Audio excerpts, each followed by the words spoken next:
Semuanya, Assalamualaikum warahmatullahi wabarakatuh. Anak-anakku sekalian yang Ibu sayangi dan Ibu banggakan. Pada hari ini kita akan membahas tentang persiapan kalian menghadapi PTS, terutama PTS Matematika.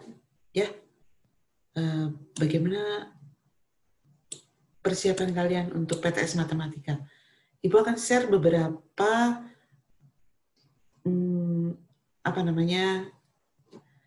gambaran untuk matematika ini ya.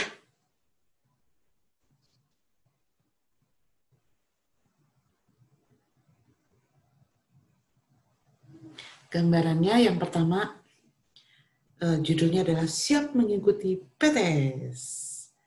Apa sih persiapannya untuk mengikuti PTS? Banyak persiapannya ya.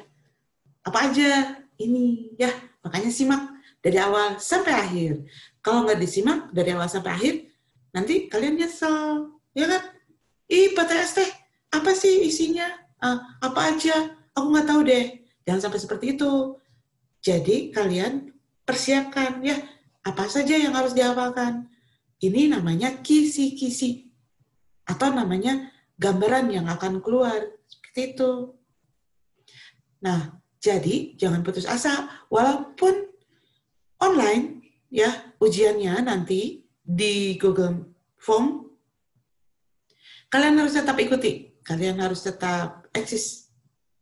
Dan harus tepat waktu. Kalau nggak tepat waktu, nanti ketika kalian mengerjakan, tiba-tiba soalnya hilang. Kenapa? Karena waktunya habis, gitu. Jadi jangan sampai kesiangan. Seperti biasa aja di jadwal. Misalkan matematika jadwal jam 8. Kamu mulainya jam 8. Jangan matematika jam 8, kamu baru bangun jam 10. Lah, berarti nggak bisa dong ikutan ya. Nah, sekarang ini adalah gambaran untuk pembelajaran ujian matematika PTS. Ya, soalnya ada 20 dan 2 soal esai. Tentunya kalian sudah ngerti ya apa yang sudah diterangkan sebenarnya. Cuman di sini diingatkan lagi. Ya. Kompetensi dasar artinya tujuan dasar kalian untuk mengikuti PTS ada tujuannya. Maksudnya apa? Kalian harus mengerti tentang penjumlahan pada garis bilangan. Udah kan? Udah pernah? Baca lagi ya video-videonya. Kemudian merubah pecahan ke persen dan sebaliknya. Merubah pecahan desimal. Merubah pecahan ke desimal maksudnya dan sebaliknya. Menyusun pecahan dari yang terkecil ke yang terbesar. Harus bisa ya. Itu ini kok nggak profesional banget cara membukanya, benar. Nah ini. Kok tiba-tiba ke sini. Bentar.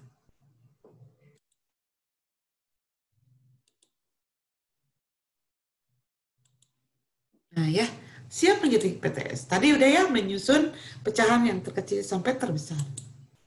Kemudian menyatakan himpunan. Kamu harus bisa, udah pernah kan? Menyatakan himpunan itu ada 2 cara. Sebetulnya ada 3 cara. Tetapi yang Ibu minta cuma 2 cara aja. Cara deskripsi dan tabulasi. Itu harus sudah di otak, harus sudah dikuasai. Gitu. Kemudian gambar diagram Venn.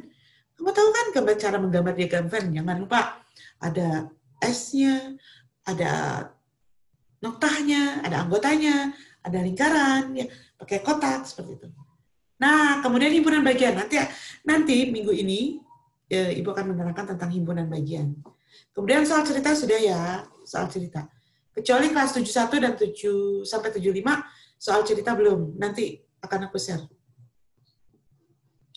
Oke, seperti itu ya. Untuk himpunannya, jadi yang keluar adalah deskripsi, tabulasi, gambar diagram Venn, himpunan bagian, dan himpunan soal cerita. Himpunan soal cerita untuk 71, 76 sampai 710 sudah. Himpunan bagian belum. Semuanya belum. Minggu ini kita akan bahas tentang himpunan bagian. Tenang ya, nanti akan dibuatkan video pembelajarannya. Oke. Ya, bagaimana latihan PTS-nya. Sebentar, aku rasanya pengen pakai pulpen. Iya. Oke, ini. Nah, seperti ini nih ya, lihat. Ini ada diagram Venn. Garis bilangan. Diagram Venn ya. Kemana aja ngelamun ini? Ini garis bilangan ya, sayangku. Nah, kalau garis bilangan ini, tentunya pertanyaannya apa kira-kira? Bagaimanakah penjumlahan garis bilangannya? Begitu. 0, yang pertama ini garisnya. Kita perhatikan. 0 ke 7. Berarti kan garisnya ke kanan, pakai panah ke kanan. Berarti 7 positif. Kemudian nyambung dari sini ke sini. Nah ini kan ke kiri ya. Ke kiri itu berapa langkah ya? Kita ngitung dari sini. 1, 2, 3, 4, 5, 6, 7, 8, 9, 10. Berarti ditambah, karena ke kiri, berarti ditambahnya negatif 10 gitu ya. Nanti akan kita bahas, ini mah gambaran aja dulu sebentar. Nanti ada dibahas di belakang. Di kemudian. Clear. Sebentar. Clear.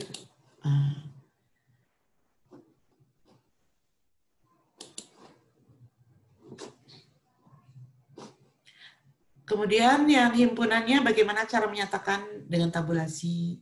Diagram Venn-nya seperti ini. Ya. Nah, nanti kita ke soal. Nah, ini soal ceritanya seperti ini gambarannya. Contohnya. Tentukan banyaknya himpunan bagian. Nah, ini kalau untuk himpunan bagian seperti itu. Kemudian soal cerita ya. Soal cerita dari 40 siswa yang menyukai IPA 30, matematika 20, yang suka kedua-duanya 15. Gambar diagram Venn-nya. Nah, ini Isai kayaknya. Isai. Kita bahas satu persatu. Nah, ini. Tulis penjumlahan bilangan bulat dari gambar di atas. Apa aja sih? Tentunya penjumlahan menggunakan tanda plus. 7. Nah, ini 7. 7-nya, karena ini panahnya ini. 7 positif. Ditambah negatif 10. Nah, ini negatif 10. 1, 2, ya, hitungnya dari 7 nih. 1, 2, 3, 4, 5, 6, 7, 8, 9, 10. Jadi ditambah negatif 10. Sama dengan negatif 3. Kenapa negatif 3? Karena selisihnya, lihat. Ini kan lebih panjang yang negatif 10 daripada yang 7. Jadi selisihnya negatif 3. Selisihnya pasti yang lebih panjang. Yaitu yang panahnya ke kiri. Tapi berapa loncatan? Ternyata ada 3. 1, 2, 3. 3 loncatan. Jadi jawabannya ini 3. Ngerti ya? Ngerti dong. 0,2 ubah ke dalam bentuk persen. Nah, itu gambarannya seperti itu ya. 0,2 tahu kan? Itu adalah bentuk desimal. Berarti desimal merubah ke persen. Gimana ya? Nah, ini 0,2 sama dengan berapa coba? Kita jadikan pecahan biasa dulu. Kan satu angka di belakang koma, berarti 2/10. Ya kan? Per 10 ya? Nah, terus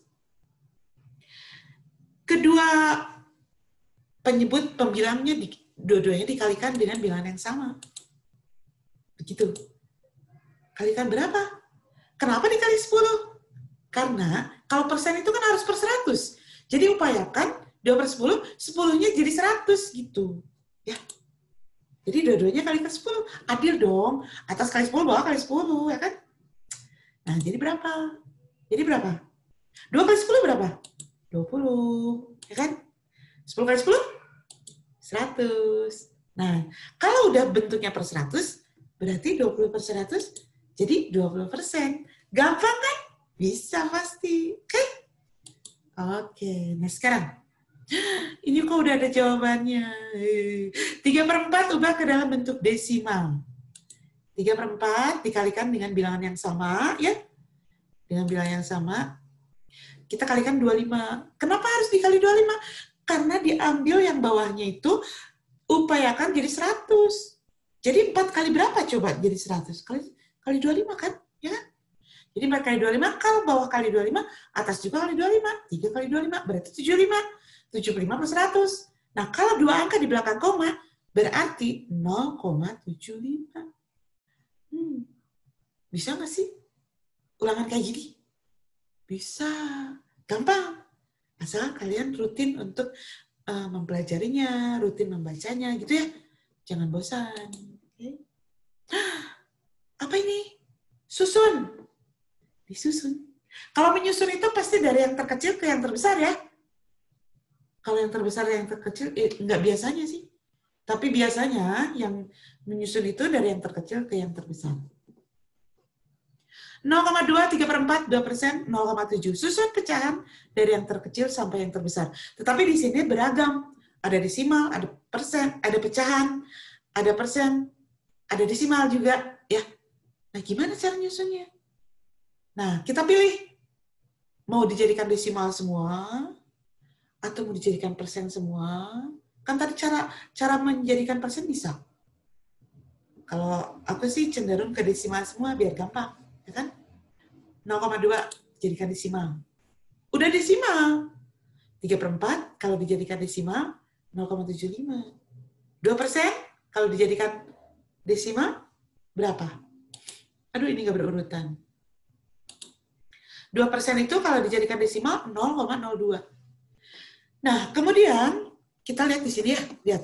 Ini 0,2, ini 0,75, ini 0,02, ini 0,7. Kalian bisa nggak sih ngebedain? Membedakan mana yang terkecil, mana yang besar. Harus bisa ya. Ini 0,0, 0,0. Pasti ini paling kecil. Karena setelah 0, 0. Gitu. Jadi urutan pertama adalah 0,02. Urutan keduanya berapa? 0,2. Kenapa? Karena 0, setelah 0, angka 2. Kalau ini kan setelah 0, angka 7. Ini juga setelah 0, angka 7. Sebetulnya, yang ini juga setelah angka 7, angka 0. Hanya kalau 0 di belakang koma, itu tidak ditulis. Ya. Tidak diberlakukan. Nah, setelah 0,2 berarti kan 0,02 itu terkecil. Yang kecil kedua, itu 0,2. Yang ketiga? 0,7. Kenapa bukan 0,75? Sebab di sini 0,7 itu sebetulnya 0,70. 0,7 itu 0,70 gitu. Ini 0,75. Nah, ini jadi urutannya 0,02, 0,2, 0,7, 0,75. Seperti itu. Pasti bisa ya? Bisa aja deh bilang. Daripada benjol. Oke, nyatakan himpunan berikut dengan cara tabulasi.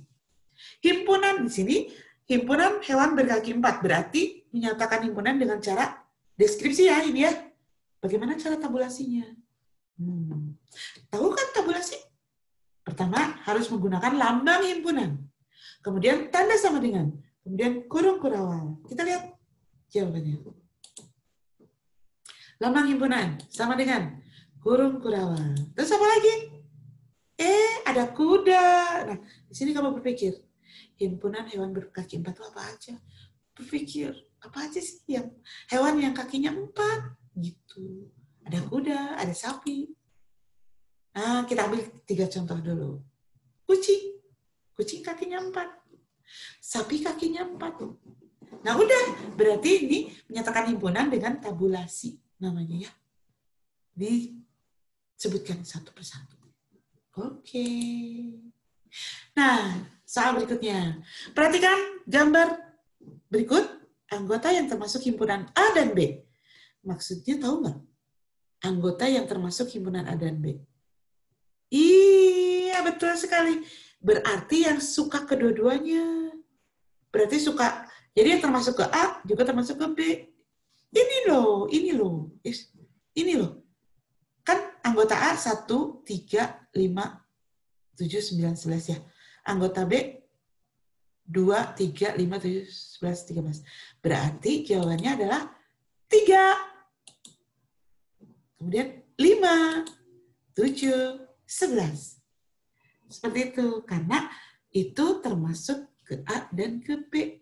Itu ya maksudnya yang suka kedua-duanya. Bisa ya? Ulangan seperti ini. Bisa gampang ya. Himpunan bagian ya kita belum diterangkan himpunan bagian. Tentu kan banyaknya himpunan bagian dari A 1, 2, 3. Nah ini sih sebetulnya 1, ya ini untuk gambaran aja. Walaupun belum diterangkan videonya ya. 1, kemudian 3, ada 2. Ini yang 1 anggota. Nah ini yang 2 anggota nggak boleh sama loh. Misalkan yang 2 anggota 1, 2, 21 nggak boleh. 1,2 dengan 2,1 itu sama. Jadi salah satu aja. Yang 2 anggota lagi 1,3.